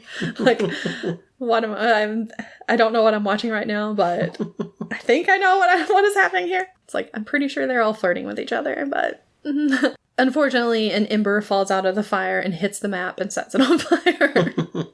So back at the church, we find out that Nana is the one who taught Jim their knife work and stealth and all that stuff, because they're meant to go out and get revenge on the men who killed their family. So you get some of Jim's backstory. There was this gang called the Siete Gallos. They killed the family for basically no reason at all, because they show up and just like start eating their oranges. And the dad's like, I mean, you can have them if you can have a few if you want. It's not that big of a deal. And then he just stabs him. It's like, what the heck? He didn't even do anything. Yeah. So anyway, Jim reveals that they've only killed one of the gang, which was Spanish Jackie's husband. So Nana is very disappointed. Now that Steed's map is just in scraps, he still kind of wants to go on, but Ed is like, dude, it's over. Let's just go back to the ship. And Lucius has a little talk with him. He's like, look, Steed created this whole adventure to impress you. You like him. He likes you. Just shut up and let him have his fun time, you know? So he's like, all right, fine. So he goes back over to Steed and they continue their little adventure. Jim tells their story to Oluwande and says that Nana's the only family they have left. And Olu's like, well, I could be family. And so they're about to kiss and here comes Steed. It's like, get out of here, Steed. They were about to kiss. But Steed thinks that the map is leading to Jim's family's tree, so he starts digging up underneath it and he finds this rock. But it's not actually a rock, it's a petrified orange. So he tosses it to Jim, and since technically it's their land, and Jim's like, no, I don't really want it, and passes it back. And they're like finders keepers, you know. And Steed's like, oh good, I didn't want to give it to you anyway. Because it's his new favorite thing. Mm-hmm. So they leave. Olu's about to leave too, but Jim is going to stay behind because they feel like they need to go ahead and try to kill those other guys. So they all head back with the oranges and everything on the ship. Steed and Ed decide that they're going to be co-captains. And then we go over to Spanish Jackie's bar. Izzy is still complaining about Steed. He's probably been complaining for like a whole episode worth of time. And here come the English Navy men. Jackie's not happy that they're there, but she listens to what the Admiral has to say, and then they make a deal to give up Steed. Uh-oh, not good. Not looking good for Steed. So the next episode, the crew is sleeping out on deck. Buttons is playing his flute. He's bathing naked in the moon glow, and Carl is there, of course, his seagull friend. And he hears something. There's a dinghy down below, and the guy on it is asking for Blackbeard. And Steed wakes up to the sounds of cannons. He comes out, there's Blackbeard with some strange guy in looks like a Western outfit kind of thing. He looks a little bit like Sam Elliott. He's got like the mustache and everything. But it's Calico Jack. Mm-hmm. Calico Jack, who is played by Will Arnett. Yes, it's Will Arnett. He was an old shipmate of Blackbeard. And they're shooting cannons at this antique armoire that Steed had. He's like, oh, okay, wasn't planning on destroying that, but okay. So now that Jim has gone off to do their revenge thing, Olu's sad. He's like, I don't want to have the room anymore because they had the room together. So he's moved all of his stuff out of there, and the Swede and Frenchie run off because they're like, okay, whoever gets there first gets first dibs on the room. But Wee John trips the Swede, and he's like, okay, that means I'm your roommate, right? So Frenchie's like, yeah, got it. So they're gonna be room people. Not roommates, but room people. So Geraldo, Jackie's husband, is at confession, but it's not a priest, it's Jim, and Jim beats him up, takes him hostage. Jack ends up telling Steed about all these terrible things that Ed did when they were sailing together and everything. Like, set a whole ship on fire and everything. And it's like, oh, so Ed hasn't killed anybody, huh? Okay. So yeah, he brings out the worst in Ed, and Steed does not like him. But he's trying to be polite anyway. They go out, they do whippies where they're just basically whipping each other. It's like, oh my gosh, what is this guy? Frenchie and Wee John decorate their little room. They have a sitting nook. It's real cute. And the rest of the crew seem to like Jack, except for, of course, Steed. And he's really passive-aggressive towards Steed. It's like, are you sure you're not an aristocrat? But so Steed's like, okay, so what happened to your ship and your crew if you're such a great pirate, And he's like, oh, they mutinied. So he starts crying, and the crew's like, what the heck? You made him cry. He's like, I didn't know that. I didn't know that's what had happened. I mean, I guess I could have guessed, But anyway, so Ed tells Steed, he's like, you guys have more in common than you think. And so Steed's like, well, if you like him, I guess there must be a reason. So he goes up, he's going to try to cheer up Jack. And he's like, we'll take you wherever you want to go. And so he's like, I want to go to Blind Man's Cove. And he's like, all right, we'll do that. And then he calls Steve. He calls Steed Steve. Mm-hmm. It's like, oh my gosh, this guy. So of course, they have whippies. They do yardies where they walk across the yard arm and jump off. Except Roach jumps off and he misses going off the side of the ship. And he just hits the side of the ship. It's like, oh my gosh. But he's fine, I guess. He shows up later. They have like a turtle. They go to when they're at Blind Man's Cove, they go to the beach. They have a fight between a crab and a turtle with a knife strapped to its back. It's like all kinds of crazy stuff. They're taking bets to see who's going to win. They throw coconuts at each other's heads. It's like, I don't know what's going on with these people. Then back with Jim's story, Jim goes to see Spanish Jackie. And of course, they have Geraldo with them, and Jackie just immediately shoots Geraldo and is like, I don't really care. So they start fighting, but then they decide, you know what, let's just have drinks instead.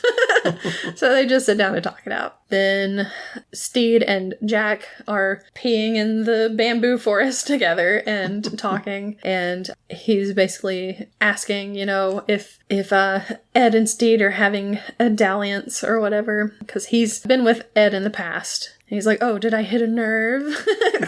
He's such a little jerk. But so he's basically, he's like Blackie? Well, he calls him Blackie. He's Blackbeard's ex, pretty much. So this is the whole trope of the ex shows up. Yeah. So he's like, you don't know Blackbeard as well as you think you do. And Steed's like, I think it's the opposite. I think you don't know him as well as you think you do. So anyway, Jack ends up peeing on Steed's boots. And Steed just walks away. He's like pissed off. He's like, I'm going back to the ship. Yeah, he's pissed on. Yeah, that's true. He's pissed off and pissed on.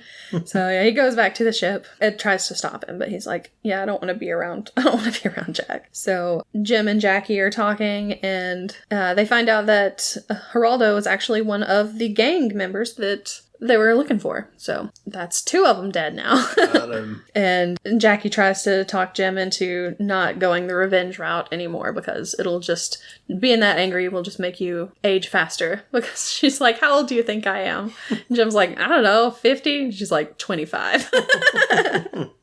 Which I think that Leslie Jones is 50 in real life. Probably. But that was kind of funny. And Jim's like, you look good.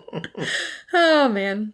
So that night, Steed wakes up because there's all these noises going on the deck. The crew are up there whipping things again. They're doing whippies again. But Buttons comes over and he complains because he's like, some of us are trying to bask in moon glow. So they're like, okay, well, we should probably call it a night. And of course, Jack's like, no, let's keep going. And so he just starts like randomly whipping things. And he hits Carl and he kills Carl the seagull. Mm-hmm. So Carl's dead, and the crew's like, oh, that's not good. And Buttons comes up, and he's like, he's dead. So he comes up, and he's like, a hex upon ye. So he just starts hexing Jack.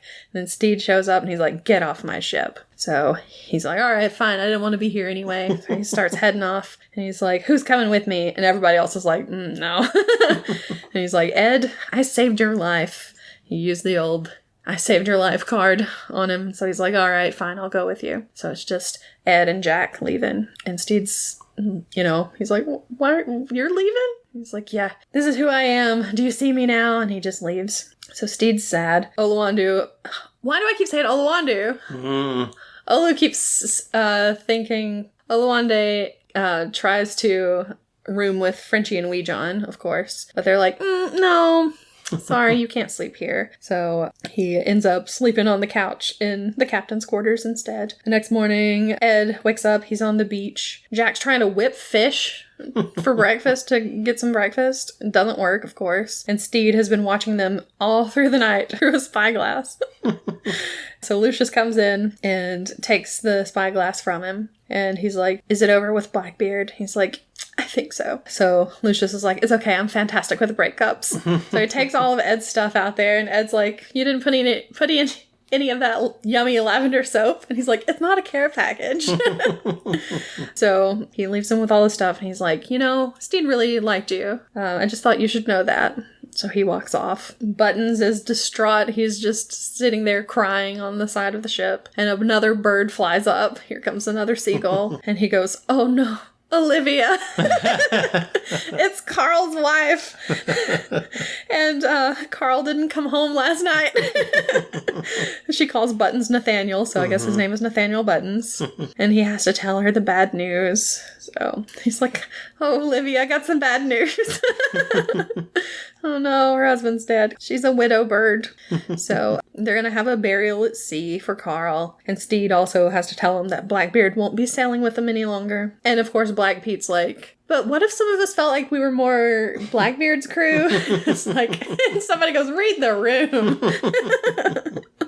He's the worst, but I like him. It's funny. So Jack and Blackbeard are, they're on their little dinghy. They're just paddling away from the cove. And Ed realizes that everything was a setup.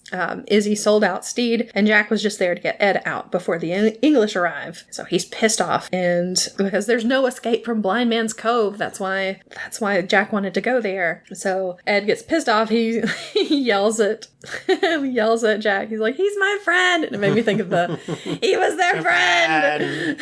And he dives into the water and he swims back to the ship. So Buttons is still there, staring down Jack, still hexing him and everything. And Olivia shows up on the dinghy. And they have this like Western shootout looking little thing. And he tries to whip her, but she flies away. And then a cannonball shows up and just blasts him. So the English are there and they hit Jack with the cannonball. And the next one hits the Revenge. It hits like the unicorn at the front. They're under attack. Steed's panicking, but Ed shows up and he's like, hoist up the white flag. So they're going to surrender. The English show up. They come on board. They take them all captive. And they're down on the ground right next to each other. And Steed's like, you came back. And Ed says, never left. And then he winks at him. And then it pans out and you can see they're just like on the ground together. But Ed moves his foot over to touch Steed. It's like, oh, cute. It's a little foot nudge. So the next episode, the crew are questioned by Chauncey Badminton. They deny that piracy was even happening. Then Steed freaks out when he's being questioned because he sees Chauncey, but when he sees him, he sees Nigel because, of course, they're twins. And he's like, oh my gosh, I forgot that you were twins. I mean, are twins. Because, so have you seen Nigel lately? So he pretends he doesn't know anything about it, about the murder. Up on deck, Lucius has Steed's journal under his shirt, and Black Pete's like, you've got to get rid of that. And he's like, I know. So Frenchie's like, it's okay. I was born for this. I was born for this kind of espionage. I can throw it overboard. So he gives it to Frenchie. Frenchie jumps up, runs off, and immediately trips and falls. And the book goes flying, and a soldier grabs it. And Frenchie's like, oh, it's just fanfic that I wrote about my captain. Oh, so of course, Chauncey reads the account of what Steed said happened, but he doesn't believe it. He's like, oh, thank goodness. He's like, because Blackbeard already confessed to the murder. So Steed, of course, is like, well, you know, he didn't do it. He can't let Blackbeard take the fall for it, so he confesses. They hold this tribunal on board.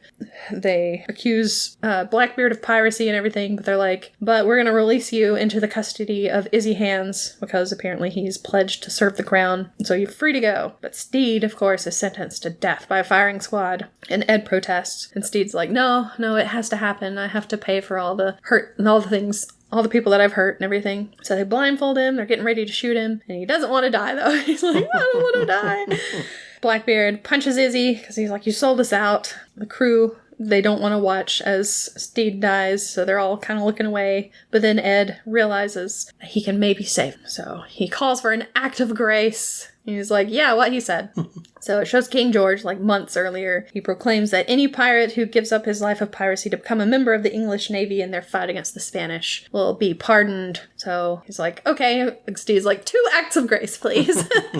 So they give Blackbeard an act of grace. But Badminton's like, he's like, sorry, it doesn't apply to Steed because he's not a real pirate. So Lucius jumps up and he reads from the journal. And it's the thing that happened in the very first episode where they stole the plant. And that was the first act of piracy. And so legally that makes him a pirate. And so all the officers other than Badminton agree about it. And also the other, two of the other officers that are there are the two hostages that were there in the earlier episodes. So Badminton's not happy about it, and he starts threatening everybody, but they, like, take him down.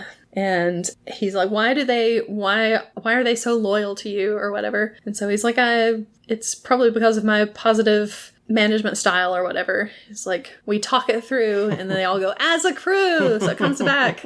Yay, because they're all, like, a nice little family now. Mm-hmm. So Steed and Ed have to sign the Act of Grace. And of course, Ed only signs with an X because he can't write. Uh-huh. He doesn't know how to sign his own name. They're sent to a privateer academy. This is where Steed finds out that he's legally dead. And he's not sure if Mary thinks he's dead or just declared him dead for spite. But honestly, neither one would surprise him. So he looks over at Ed, and Ed has shaved his beard. He's not Blackbeard anymore. Uh-huh. So it surprises him. And he's like, yeah, it wasn't regulation, so I had to get rid of the beard. And he's like, and there's no plan for escape, I'm fine, everything's relaxing here, and I'm good with that. And Steed's like, this is weird, I gotta go. So he just walks out. Izzy is now captain of the Revenge. Crew's not happy about it, but, they don't really have a choice. And he's just lording over everybody. Very annoying. Steed goes out, he's sitting next to the beach on a cliff, and he's thinking about his family. Ed comes out there to join him, and he's like,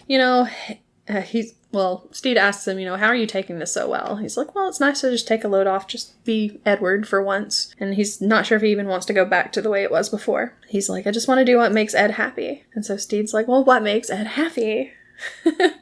And so he's like, well, for the past few weeks or months or whatever, just hanging out, all that stuff. It's been the best time of my life. So what makes Ed happy is you. And he kisses him! And Steed kisses him back. And he's like, you make Steed happy. And they decide that they're going to run away together, and they're going to get new names, and they're just going to be together. It's going to be great. And then back on the Revenge, all the crew are there, except for Black Pete. They're ready to mutiny against Izzy. And they're going to make Oluwande the captain. And everybody's like, yep, that sounds good. Oluwande would be a great captain. So that's the plan. And then back at the privateering academy, Steed is in bed. Ed comes to tell him, I'm going to go get a dinghy for us. I'm going to meet you out there in 2 hours. Get some sleep. This guy over here is going to wake you up and take you down there. And unfortunately, the person that wakes him up is Chauncey Badminton. He's there. He's drunk. He's out for revenge. He takes Steed out. He tells him that he ruins everything around him. He ruined Nigel. He ruined his own family. He even took down Blackbeard, the best pirate in the world or whatever. And Steed's like, yeah, I am a monster. Everything you said is true. So Chauncey is about to shoot him, but he trips on a root and he falls to the ground. He shoots his own face.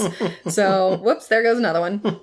So, and Steed screams, and it's supposed to be a comedy, but when he screams, it's just like, yikes, I felt that. So Ed sits there on the dock waiting for Steed, and he just never shows up. So he leaves. He gets back on the Revenge. They have Izzy tied up. They're about to throw him overboard when Ed shows up, and he asks for tea in his room, and he just walks away, and they're all like, wait, where's his beard? What happened? So then, of course, Steed arrives back home in Barbados, and Mary's there with some people. He's like, I'm home. Uh-oh. So then we get to the last episode. So Mary has been living her best life as a widow. She even has like a widow's club and everything. Kristen Johnston, is that her name? From Third Rock from the Sun is there. Yeah, she's like wearing an eye patch. She's like the cool widow. And then here comes Steed walking in. Mary doesn't want him there. His kids don't even really care that he's home. Mm-hmm. His son even thinks that Doug is his dad. Mm-hmm. Doug, who is Mary's painting instructor. Tim Heidecker, who I loathe. Yeah. As soon as you saw him in there, you're like, oh, God. This guy. Yeah. So he's not very welcome at home anymore. And of course, Blackbeard is depressed. But good news, Jim is back. So there we go. And they're in the old room they shared with Oluwande. Olu shows up and he's like, you're back. And then they just start kissing. So it's like, yay! So Mary is showing Steed all of her paintings, and Doug shows up and is talking about there's going to be a show for the widow bonnet. And Steed's like, but you're not really a widow anymore, are you? It's like, I think I'll keep the name because it sounds good. But yeah, Steed is just, things are not looking up for him right now. Yeah. So Lucius goes to Ed, because he asked for him. Ed is hiding in a blanket fort in the captain's quarters. He asks Lucius to write down some lyrics because he's written a song. And it's clear that he's just not doing well. He even starts crying in it, and Lucius is trying to give him advice and everything. Steed is walking around the house and he finds the family portrait that they had painted, and someone has just painted over him, so he's just like a black spot against, it's like, here, this is just a wall instead of Steed. So it's like he never even existed there. He sits alone at the table and he eats dinner by himself with his little petrified orange sitting on the other end of the table. Then he goes out and he catches Mary and Doug together in her painting studio. So the next morning he confronts her and everything. She's like, you know what? Okay, you're here. We're married, but I'm not letting you destroy the life that I created while you were gone. So she's like, I'm not doing it. So she just leaves. Lucius walks in on Oluwande and Jim in bed together. And they're like, did you not see the tie on the door or whatever? And he's like, I don't know what that means. But he wanted to come tell him that the captain wanted everybody on deck for something. So they go up to deck. Ed is debuting his new song. It's all about pain and death, of course. And after it's done, he decides that they should have a talent show because there are so many talented people on board this ship. Everyone's excited, except for Izzy, of course. Of course. Izzy confronts Blackbeard about how he's changed. He's like, I served Blackbeard, not Edward. And so he's trying to get him to be more like Blackbeard, of course. Steed goes out, he meets up with some old friends, and they want to hear all about his pirate life and everything, and so he realizes that it's changed him. He's murdering people has changed him. He gets real drunk. He shows up at Mary's art show. He even threatens Doug there. And then that night after the show, while he's asleep, Mary comes in with a skewer and she's about to just push it through his ear, but he wakes up just in time, and he's like, just in time? Stop. And so he's like, you were gonna murder me. And she's like, yeah, I was. He's like, why didn't you do this? And she's like, well, a gun would have woken up the children, and I thought about smothering you, but that would have been too hard and everything. So she's like, I thought this was just going to be the easiest way. So he's like, I don't really fit in here anymore, do I? And she's like, no. So she's like, I'm sorry about Doug. And he's like, no, it's okay. He's a nice guy and everything. And he's like, so how does it feel to be in love? And so she starts talking about it. And she's like, it's just comfortable and everything. It's easy. And so he realizes that he's in love with Ed, and he never figured it out until now. And so after she finishes talking, she's like, I hope you find that. And he's like, I think I have. So she asks, what's her name? He says, Ed. His name is Ed. And she hugs him because she's just so happy for him. So, yay, they get to actually be friendly for once. So, unfortunately, Ed is back on the boat. He's got his little red silk handkerchief thing. He's remembering Steed. And then he lets it go and it floats away on the wind. And Lucius comes out and he's like, okay, well, we've been working on the whole talent show thing, and we think that this is going to be good. And he realizes that Ed is kind of not really all there. And he's like, Ed, are you okay? And Ed just pushes him overboard. Yeah. And you can hear him screaming for help, and Ed just goes inside, and everybody is like, Lucius is not dead. There's no way. He cannot be dead. So yeah, we don't know. Yeah, because he does not show up again. No. And the actor who plays him, Nathan Fode, sometimes he acts like he'll be back for season 2, and sometimes he acts like he won't, so nobody can really tell. And so, everybody right now is starting to show up in New Zealand, because that's where they're going to be filming. They're going to start filming in probably, a week or so on the next season. And so everybody's like, who all's there? So I know that Samba, who plays Roach, is there. Buttons, Lucius is there. I cannot think of his name right now. Vico, who plays Jim, is already there. I feel like there's somebody else. Maybe Christian, Hodor, Weejon. They're all there. And of course, Reese is there because, he has a house there. But, whatever. He's from New Zealand. But yeah, they're all starting to arrive. And so, I think Con O'Neill is there too. So everybody's just like, who's going to be showing up next? Just on the lookout. So yeah, very exciting. But there's a theory that, because when Steed was showing Ed his auxiliary wardrobe, he was like, yeah, I made several secret rooms and passages all throughout the ship. So people were like, okay, Lucius is hiding out somewhere in the ship.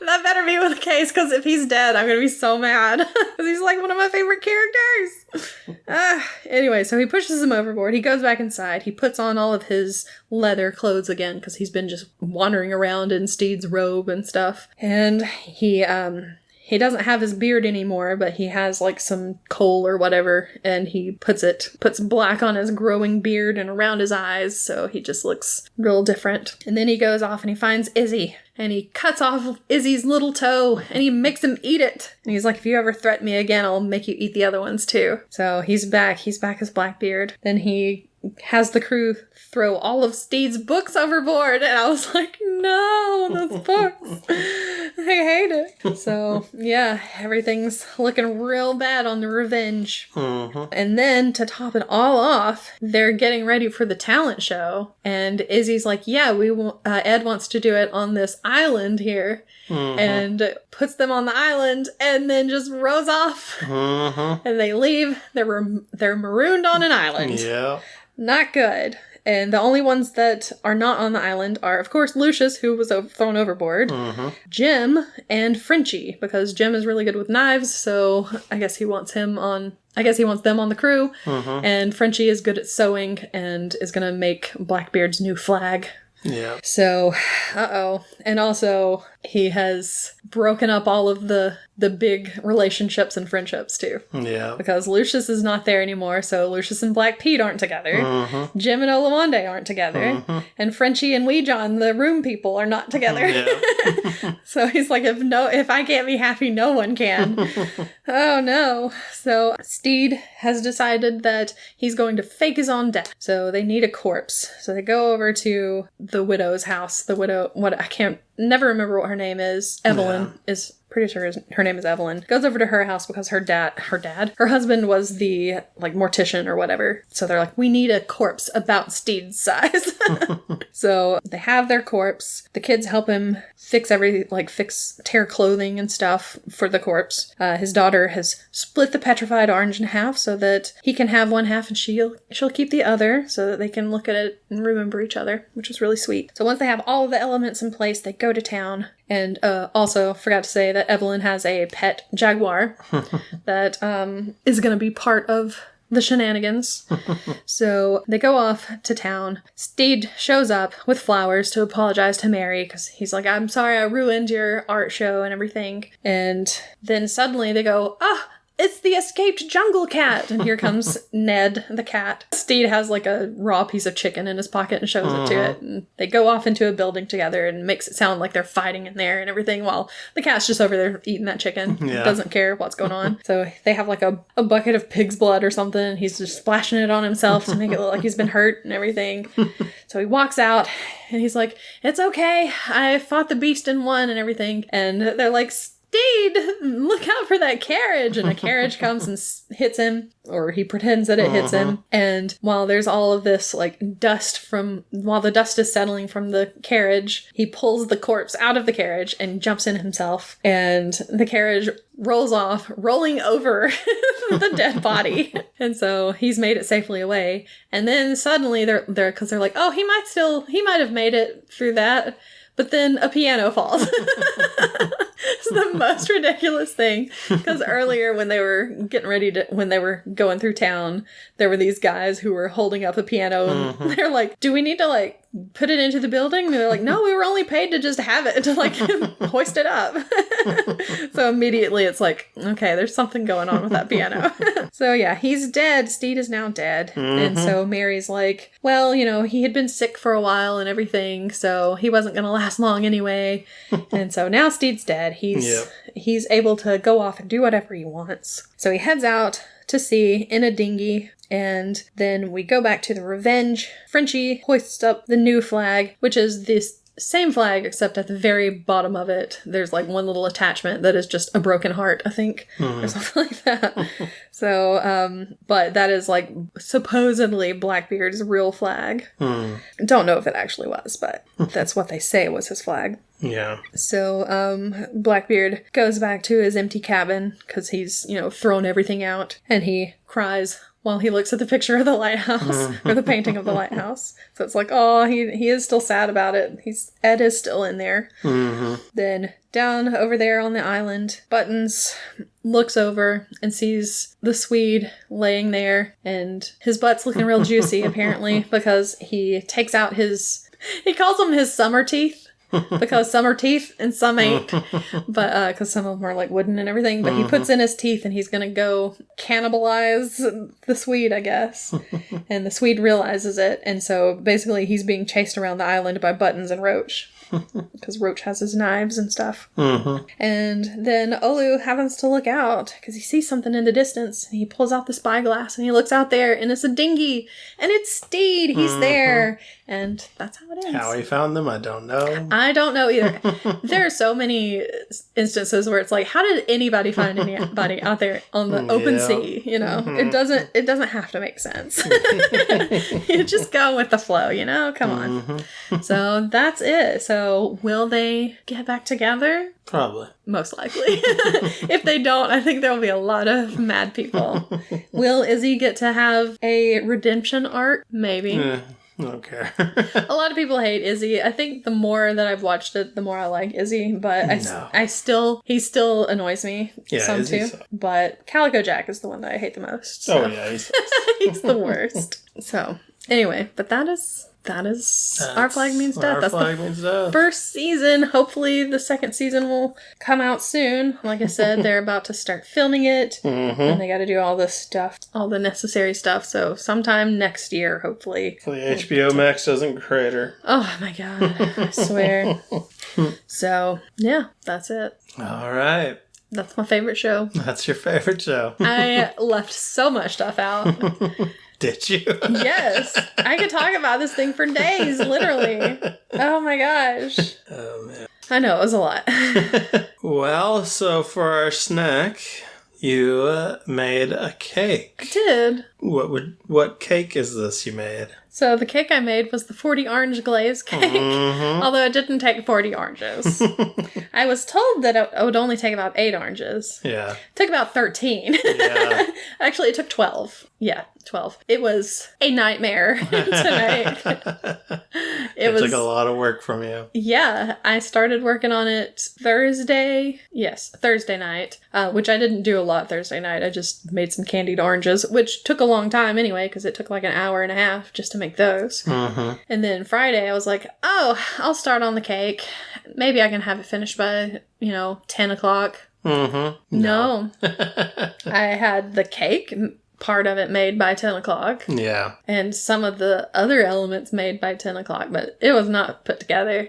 It was not put together until Saturday morning when I had to make the rest of the stuff. It was so much. It's so funny because the guy who plays Roach, Samba, he is the one who came up with the recipe for it because he also likes to bake on the side. And so he posted his recipe for it to Instagram, and that was the recipe I was following.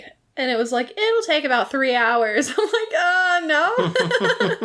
I don't know how long it took me to actually do the whole thing, which he didn't do. He used store-bought? He used store-bought candied oranges. Yeah. And I did them myself, but because if I had bought them, they would have been like $20-something, and I was not spending that kind of money. Yeah, that's crazy. So when I could just do it myself with some sugar and some water and some oranges. But yeah, it was quite the ordeal, but I did get it finished. And it looked really good. It did. It looked great. But did it taste good? Did it taste as good as it looked? I'd say yes, it did. It was really good. I liked it a lot. I was kind of disappointed in it. Because, really? Yeah, because I feel like I messed up the cake part of it. I thought the cake was good. It was okay. It's just, I feel like it should have been fluffier. I don't know. I thought it was just fine. Okay, well. I don't know. I really did love the buttercream frosting, though. That was my favorite part of it. It was really good. And I surprisingly liked the candied oranges.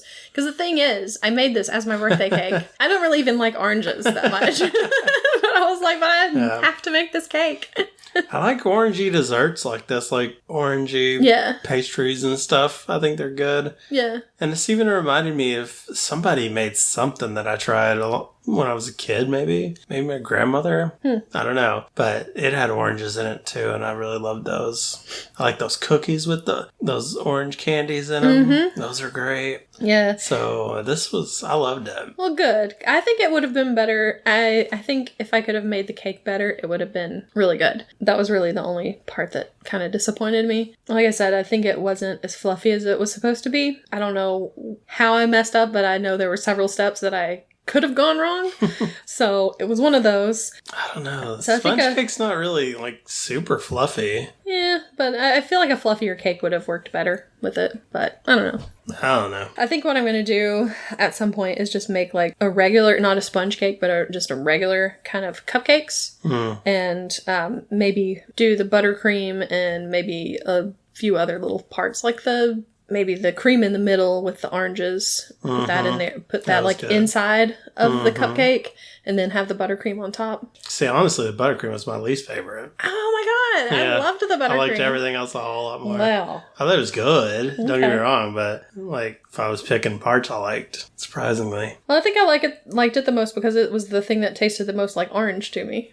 Wow, okay. But I don't know. Different strokes, different folks. And I would probably not put the glaze on there at all. Yeah. It was fine, but oh my gosh, it was the worst thing to try to cook.